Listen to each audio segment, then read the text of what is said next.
Hey, everybody, I have a special guest for this episode of the Posted Up with Chris Haynes podcast here on Yahoo Sports. This brother I've known for a long time. Actually got to cover him for a few years in Cleveland. I'm talking about nobody other than Cleveland Cavaliers all-star forward Kevin Love. There's an app that I know you want to introduce, and we're definitely going to get to that. And you've been one of the players at the forefront of mental health, depression, anxiety.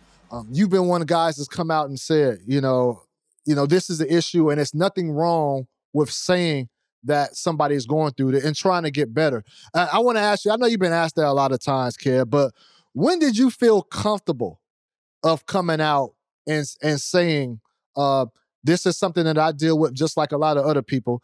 We need to address it, and there's nothing wrong with that. When did you feel comfortable in going there? Yeah, well, that's a great question. I mean, there was a lot of determining factors that led me up to that point. But honestly, the major tipping point to me was after, All-Star Weekend of 2018. And that was because, right there after the fact, DeMar DeRozan had come out and shared his struggle. Just considering DeMar and where he comes from and, the uphill battles as a Black man in America, like, so many things can be already used against you to be able to come out and express that, you have depression in a game and in a world of professional sports that's so hyper masculine, and you're going to be looked at as weak. There's a stigma behind it. There's a broken language. And I feel like as young men in general don't have the tools to be able to speak out about that. But it come to such a point with me that I felt like I needed to express myself to be able to come out of the shadows, and never being able to understand what DeMar had gone through, but at least to a point of, I've really experienced major depression in my life several times, bouts of it, as well as acute anxiety. I mean, just understanding that allowed me to move forward and get my foot in the door, and felt like I could express myself. So DeMar and I will be connected and be extremely close. And, we feel like, always connected and brothers for the rest of our lives. So, we just saw him in San Antonio, and it's always, a big embrace and, a way of me continuing to just say thank you to him, because I wouldn't be where I am today without him. No, dope. That's respect. DeMar DeRozan, class act guy. Kev, you've been through a lot of things in your career. You've been the franchise player. You've been injured. You've been traded. You've seen it all. Was there any breaking point throughout your career? Yeah, I think you mentioned it, that it was, imagine like what you love or what anybody loves or makes them take, or what they have an identity so wrapped up in.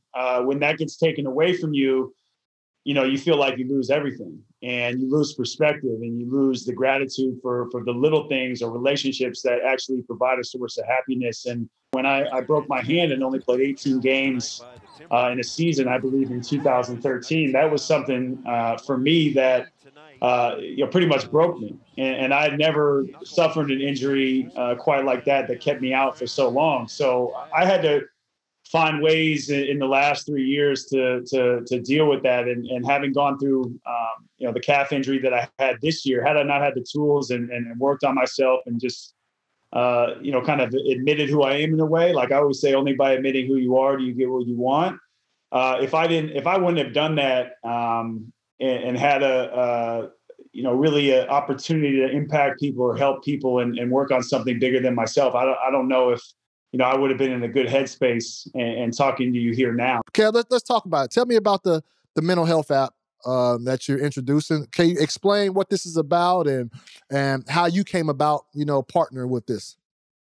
Yeah, the company's called Genomind. So it's a mental health map. It's the first company that is ever able to look at your genetic profile and then be able to have an action plan moving forward. So many millions of people suffer in silence and don't know how to get started in treating their mental health journey. So you get to learn your genetic makeup, and people focus on, mental health being a function of a number of things, and that's environment, it's lifestyle, it's experience, but we've never been able to get the genetics down. If you go to mentalhealthmap.com, you'll be able to sign up. You take the swabs, you get your results back in, a couple weeks, maybe less. and then you go over it and have a consult. You have a follow-up to that, and then you have a direct action plan. For me, it's an amazing way to really look at, within yourself and your genetic makeup and really make a concerted effort to work on that moving forward. Because I think the beautiful thing about this time that we've been in is that this has come to the forefront of conversation, and this thing doesn't discriminate. So we have to get out ahead of it, and this is a beautiful way to do it.